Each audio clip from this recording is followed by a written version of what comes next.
और चलिए रुक करेंगे एक बड़ी खबर का जो लखनऊ से मिल रही है। पीजीआई इलाके में बड़ा हादसा हो गया है। निर्माणाधीन अपार्टमेंट में जेसीबी से बेसमेंट की खुदाई के दौरान में हादसा हुआ। मिट्टी ढहने से मलबे में दबकर 2 लोगों की मौत हो गई है। अंतरिक्ष ऑर्बिट ग्रीन्स अपार्टमेंट के परिसर में यह हादसा हुआ। परिसर में बने मजदूरों की 5 झोपड़ियों में भी नुकसान हुआ है, जो कि पूरी तरह से जमींदोज हो गई है।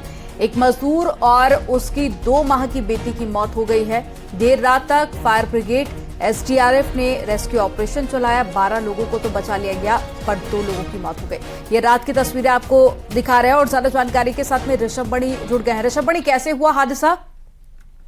देखिए, जो बताया जा रहा है उसके मुताबिक पीजीआई इलाके में अंतरिक्ष ऑर्बिट ग्रीन्स अपार्टमेंट में निर्माण कार्य चल रहा था। वहां पर बेसमेंट में पार्किंग बनाने का काम चल रहा था, जिसके लिए बड़ी बड़ी मशीनों से मिट्टी की खुदाई का काम चल रहा था। पोकलैंड मशीनों से खुदाई की जा रही थी, जिसमें तमाम मजदूर काम कर रहे थे और वहीं से लगी हुई मजदूरों की कुछ झोपड़ियां भी थी जो उस अपार्टमेंट के निर्माण कार्य में ही लगी थी। और ऐसा बताया जा रहा है कि उसी दौरान अचानक मिट्टी ढह गई, मिट्टी जिसके चलते निर्माण कार्य में लगे हुए कुछ मजदूर और मजदूरों की झोपड़ियां जो अस्थायी वहां बनी होती हैं वो मलबे में दब गई। मिट्टी धंसने से वो दब गई, जिसके बाद मौके पर पुलिस पहुंची है। इलाकाई लोग और मजदूर उन लोगों ने खुद रेस्क्यू ऑपरेशन शुरू किया और कुछ देर के अंदर ही फायर ब्रिगेड एसडीआरएफ के लोग भी पहुंचे हैं।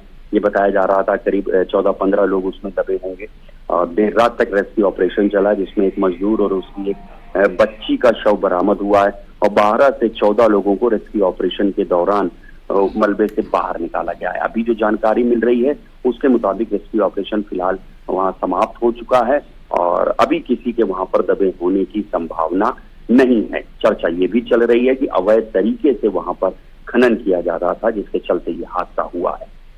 ठीक है ऋषभ बणी, लेकिन क्या कुछ लोग इसमें घायल भी हुए हैं? क्योंकि कुछ झोपड़ियां भी रही जिनमें नुकसान हुआ, तो जिस दौरान वो लोग ध्वस्त हुई, क्या उसमें कोई मौजूद था? देखिए, जिन 12 लोगों को वहां से निकाला गया है रेस्क्यू ऑपरेशन के बाद, मामूली रूप से वो घायल थे, उनको सांस लेने में तकलीफ हो रही थी, उनको पीजीआई में एडमिट भी कराया गया है और वहां पर कुछ लोग जिनको दिक्कत हो रही थी सांस लेने में, उनकी हालत फिलहाल स्थिर बताई जा रही है, वो सभी स्टेबल हैं। ठीक है ऋषभ बणी, आप नजर बनाए रखिएगा। तमाम जानकारी साझा करने के लिए बहुत शुक्रिया आपका।